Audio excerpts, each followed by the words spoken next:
Well, good morning, good afternoon. We got here this 1995 Chevrolet that months ago did the rear brakes on. It had always run like crud.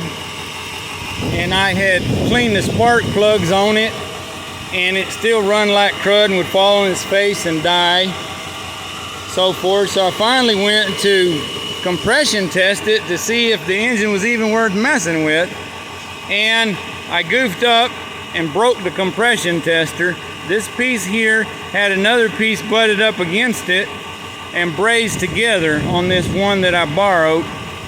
And I goofed and put a little too much tension on it and just snapped them apart.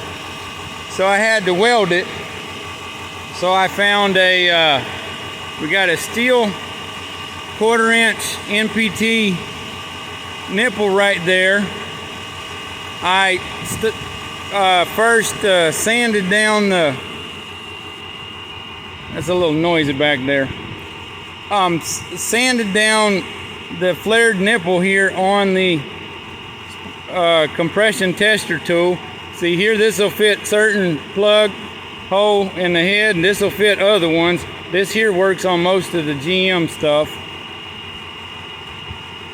And then I put that fitting together, stuck it in the vise, and squeezed them both together just like that. Where it's nice and tight. It might have stayed like that.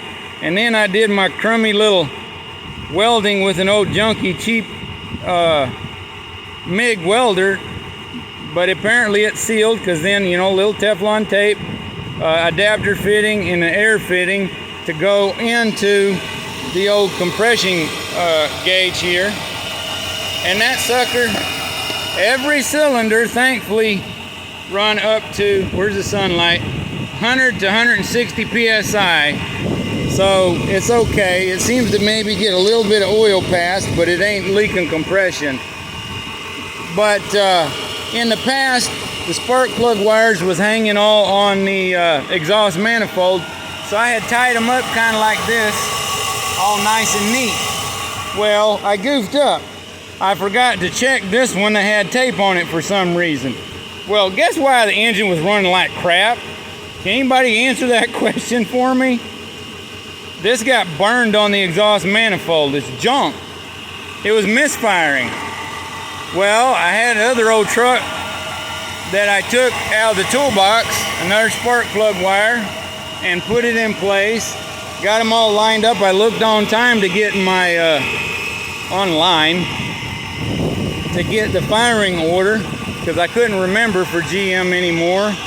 And then here we go, is the coil wire. See some sunlight here. That was pretty clean. I don't know if you can see in that, but it's rusted. And it was corroded on top of the cap. So I scraped the stuff off the corrosion on the top of the cap, and for now, I got another used spark plug wire. And the noise apparently is the bearing going out on this AC compressor. Somebody just tapped the throttle and started me. That was kind of funny. Little shyster.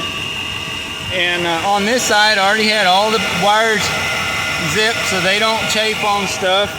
And it doesn't die on me like it was. It cuts out at high RPM, but we've just had to gradually add gasoline in it over time to be able to use it. Hey, rev this up a little bit and let's see what it'll do. There's the exhaust. Mash on it. The exhaust is a little cleaner than what it was too, because it's not just blowing raw gas out. So when you're checking your vehicle, make sure there's nothing chafed and damaged and whatever. And you know, you could have something simple as that one crappy wire causing a lot of problems. I was thinking about getting rid of this thing that I had bought to fix up. I'm gonna have to put a new master cylinder later probably, if we're gonna put it on the road, because that don't look too good there. It's refilled, the rear brakes are fixed. I might change the front brakes just to be sure, because I want it to be safe. And if the AC is not fixable, I don't know if I want to dump a bunch of money into it. I might be able to get a short belt that'll bypass that darn thing and not having to listen to all that racket anymore that I thought was the power steering. So Time for a ride.